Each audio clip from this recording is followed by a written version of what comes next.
Continuing our Gen 1s with Gen 4 evolutions train, this week we have Magmar. This fire duck, is the counterpart of Electabuzz, but has mostly lived in the shadows. Seriously, what is this thing supposed to be? It has like a beak for its lips, but its body is nothing like a duck's, so... Anyways, ever since Blaine used it to battle Ash's Charizard in the first season of the anime, Magmar's been an offbeat but popular Pokemon, as it was presented as this really strong fire type that Blaine had. Then years later, its evolution Magmortar caught some hype in its debut generation. But as always, we here at FSG want to know how it did competitively in the video games. So our question is, how good were Magmar and Magmortar actually?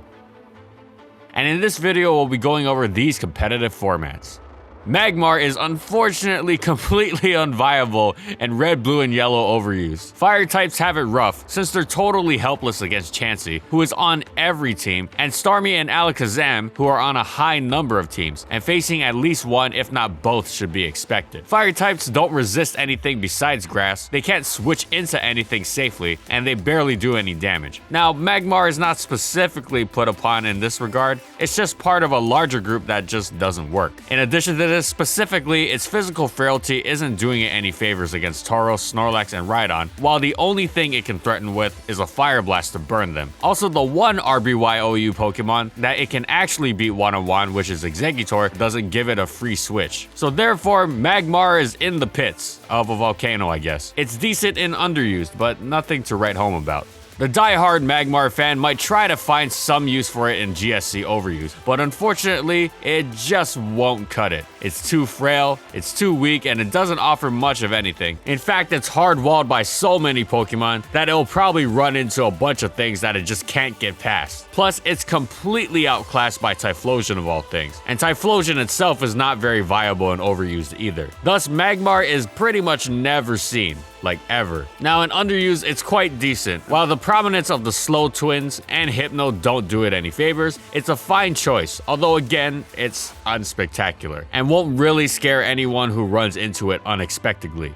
Now on to Gen 3. Again, Typhlosion, who is even gimmickier this generation thanks to the brutal Duckshot weakness, still is much preferred over Magmar. The existence of Milotic, the hardest counter possible to Magmar as well, doesn't help much either. And of course, the lack of defensive utility combined with tremendous frailty gives both Magmar and Typhlosion a hard time switching in at all. While both of these Pokemon are likely to trouble some teams who actually struggle with stab fire type moves, and these teams do exist sometimes because of how well Celebi, Jirachi, Metagross, Magneton, and Skarmory synergize together, you would still get better results with an actually good fire type like Moltres or Charizard, who also both have the bonus of not being trapped and destroyed by Dugtrio, and who are just faster and stronger. Thus, Magmar, again, doesn't really exist. Even though much like Electabuzz, Crosschop seems cute for Blissey, Snorlax, and Tyranitar, those three Pokemon aren't exactly the only checks to fire types, and if you really wanted to use a fire Pokemon that also had fighting type moves, Blaziken gets stab on its fighting moves, while Charizard can get focus punch. So to conclude, reiterating once again, Magmar doesn't exist in overuse. And even in underused, it's not seen as much as its counterpart Electabuzz, but it's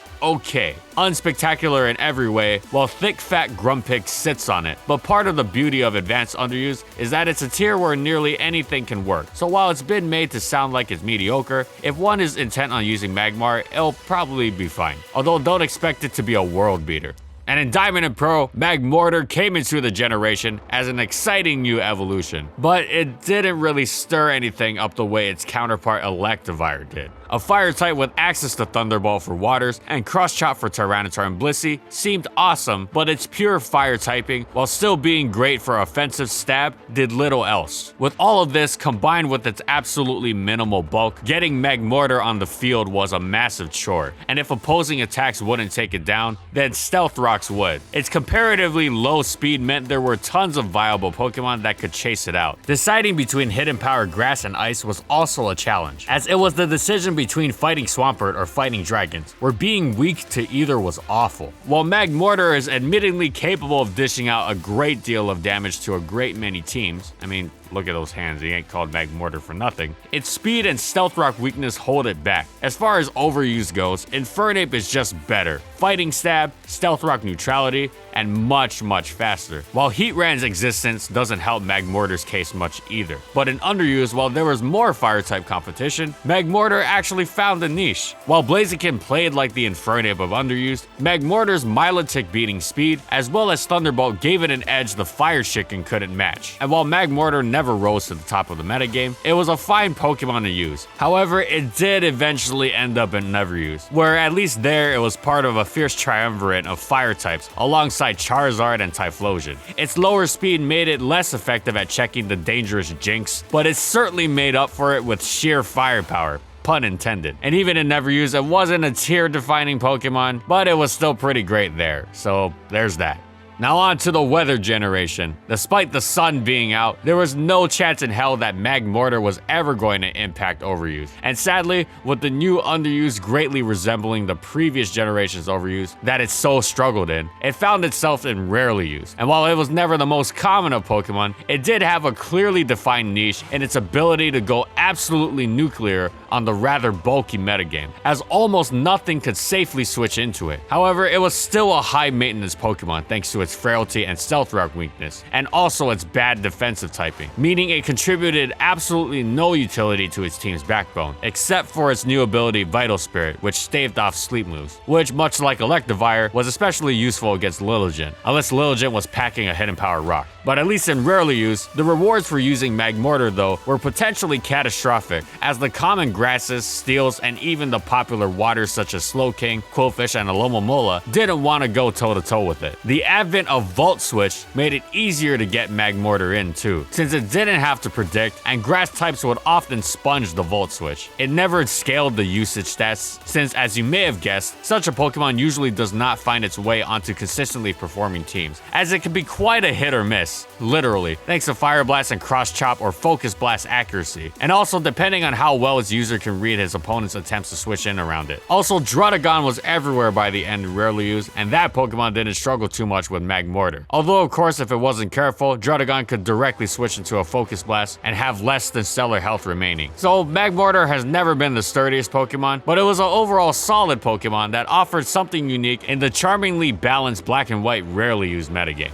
In VGC 2013, amazingly enough, it was Magmar that made an appearance on the big stage. It made not just 25 with Wolf Glick, but also 5th with Sagen Park at Worlds. Thanks to Pokemon XD Gale of Darkness, which you probably figured that I love this game by the way, the Shadow Magmar that was caught there could actually learn Follow Me, which is an amazing redirection move for doubles. And combined with Eviolite, Flame Body, Will-O-Wisp, and Helping Hand, it was decently bulky and could further support with burns. This isn't to say that it was a great metagame force though, since it had weaknesses everywhere in the doubles metagame. Heatran's Earth Power, Landorus, Terrakion, Tyranitar, all sorts of rain, etc. All of these things absolutely destroying Magmar, and Eviolite could only go so far. However, Follow Me is potentially so useful that Magmar managed to carve out the tiniest of tiny niches, and saw success with that as it was just bulky enough to distract some powerful Pokemon, while its partner was able to destroy the rest. Unfortunately for its evolution though, Magmortar doesn't do anything unique or noteworthy. With the plethora of other excellent fire types around, there's a recurring theme of their secondary typing, ability, or other attribute offering something to offset the weakness of pure fire, like Heatran, Infernape, and Volcarona. But at least for a moment, thanks to Eviolite, its pre-evolution actually did something. But unfortunately, Magmar definitely couldn't hold on to its small role, and in the future years with the rule changes banning previous generation Pokemon, Magmar lost its access to Follow Me for future VGCs, losing its hopes and dreams of appearing on the big stage. And thus we haven't found any other placements after this for Magmar and Magmortar for VGC.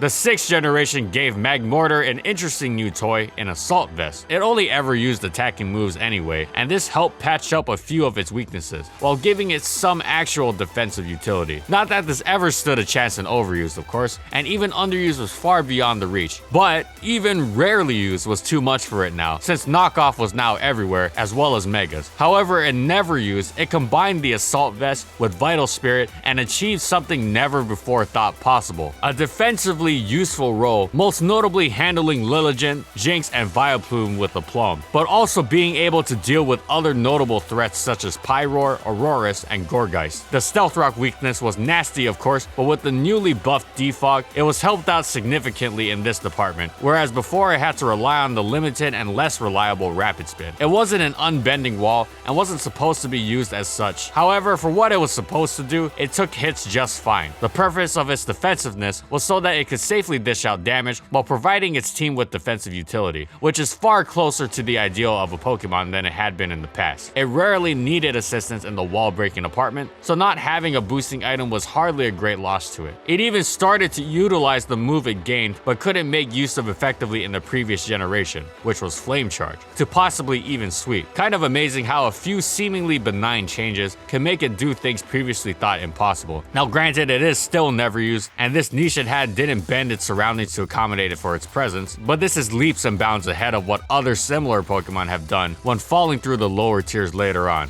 However, in Sun and Moon, Magmortar fell to PU before getting banned in this tier on account of positively nuking the entire tier, but it's actually quite good and never used again, and thus this can probably be attributed to being forgotten in wake of all the new options Z-moves bestowed upon the Pokemon world. It's understandable though, as Magmortar is, with all things said and done, fairly forgettable, and not exactly the kind of top tier threat you want to slap a Z-Crystal on to see it wreck things even harder when there are so many shinier toys to play with. However, some keen-eyed people once noticed it and saw the potential which Magmortar made a reality once it was given the chance. Its speed, power, and coverage let it absolutely prey on the slow, bulky, never-used metagame, being able to absolutely crush common Pokemon such as Slowbro, Incineroar, Guzzlord, Steel-type Null, and common grass types such as Torterra and Whimsicott, while having the typing and just enough bulk to deal with Delphox, Houndoom, and the dangerous Snow Warning Vanillix. Especially if Magmortar's packing Assault Vest, which it brings alongside Vital Spirit to destroy Quiverdance Vivillon, even tanking a supersonic Sky Strike. It can shed the vest, however, to use a Z-Crystal and gain some truly explosive power, even having a one-time workaround of Focus Blast imperfect accuracy and getting extra muscles to slice through some tough walls. It can even run Taunt to stop recovery without losing out on much. Also, there is a bevy of hazard removal and prevention never used, so it's never been in a better position to not be hampered by Stealth Rock and get the maximum effectiveness out of it. Magmortar is absolutely a terrific Pokemon in never used, and only doesn't see more usage because Incineroar and Intimidate bring so much defensive use. But when it comes to wall breaking, it's second to none. Plus, it's finally got some utility now.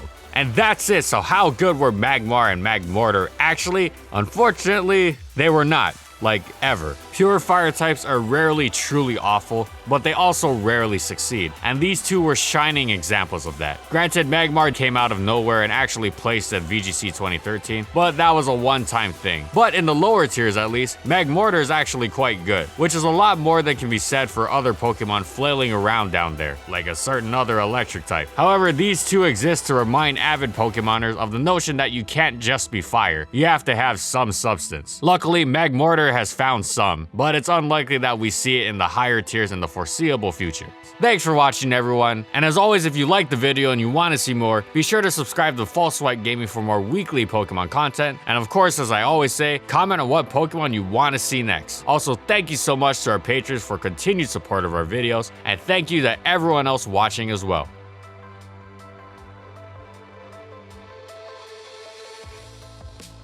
And follow my crew on these social media platforms, yada yada yada. And that's all I got. See you next time, everyone.